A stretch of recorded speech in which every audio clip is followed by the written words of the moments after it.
တရုတ်ပြည်လာတာပတ်စံဘယ်လောက်ကုန်လဲမသိဘူး ရုပ်ငွေနဲ့ဆိုတော့2000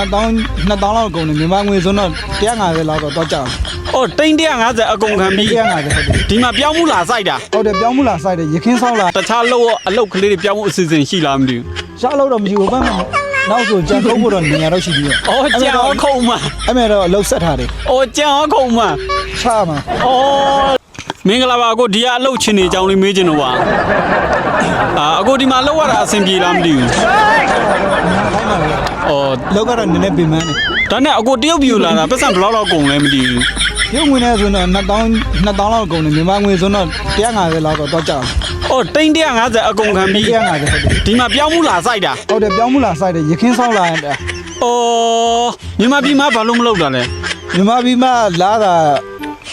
နေသားတွေကြောင့်တိတ်ပြည့်စုံမကြိုက်ဘူး အော်ဒီမှာကျတော့တရက်ကိုဘယ်လောက်ရလဲ ဒီမှာကတော့အများကြီးတော့မရပါဘူးဒီမှာမြန်မာငွေနဲ့ဆိုတော့9000 6000လောက်ပေါ့ 9000 6000စားတော့တောက်တာနဲ့ဆိုဘယ်လောက်ကြံ စားတော့တောက်တာနဲ့နှုတ်လိုက်တော့ဒီပေါ့ဒီမှာတော့အနည်းဆုံးတော့4000လောက်ရတယ် ဟုတ်ကဲ့လေးစားပါတယ်အကိုရနော်မြန်မာပြည်ကနေပြီးတော့ဒီမှာတိန်း150အကုန်ခံပြီးတရုတ်ပြည်မှာလာပြီးပြောင်းမှုလာစိုက်တာ ဒီမှာကျတော့နေတိုင်းလှုပ်ရှိတယ်လေနေတိုင်းလှုပ်ရတယ်လေ အော်ဒီမှာ ကြောင်းပြီးဒီမှာကျတော့လဲတွေပါလေသူတို့စိုက်မယ်လေ အော် ဒီစိုက်ရင်လှုပ်တွေကဝင်ရတာပဲ စာအုပ်အခုကကျွန်တော်တို့ကြားတာကတော့စာအုပ်အနီကလည်းလောက်ရဖို့တော့ခက်တာပေါ့နော်အဲ့တော့ကိုက စင်းနေရလဲလောရတာခက်တယ် ကိုကတိန်း150အကုန်ခံပြီးတရုတ်ပြည်ကိုလာပြီးတော့မှဒါပြောင်းလာစိုက်တာပေါ့နော် ဟုတ်တယ်မြန်မာပြည်ပဲဟိုဘက်တစ်ဖက်ကမ်းမှာလဲ2လလောက်တော့စောင့်ရသေးစောင့်ကြဖို့ကြီး အော်ဟုတ်ကဲ့ပါခင်ဗျာဟုတ်ကဲ့ပါခင်ဗျာတခြားလို့အလုတ်ကလေးတွေပြောင်းမှုအစီအစဉ်ရှိလားမသိဘူး ရှားလို့တော့မရှိဘူးဘယ်မှာ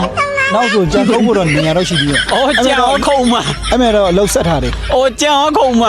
ချာမှာ အော်တရုတ်ပြည်လာပြီးတော့မှတင်း150အကုန်ခံပြီးကြံခုံမှာတဲ့အော်ဟုတ်ကဲ့အခုကတော့ပြောင်းဆိုင်တာပေါ့ ဟုတ်တယ် နောက်တစ်ခါအချိန်နေမကောင်းရင်တော့ဒါကြံခုံမှာပေါ့ ကြံ နော် ခေါ်ရမှာ အော်ဟုတ်ကဲ့ကျေးဇူးတင်ပါတယ်ဗျာအခုဖြေပေးလို့ ဟုတ်ကဲ့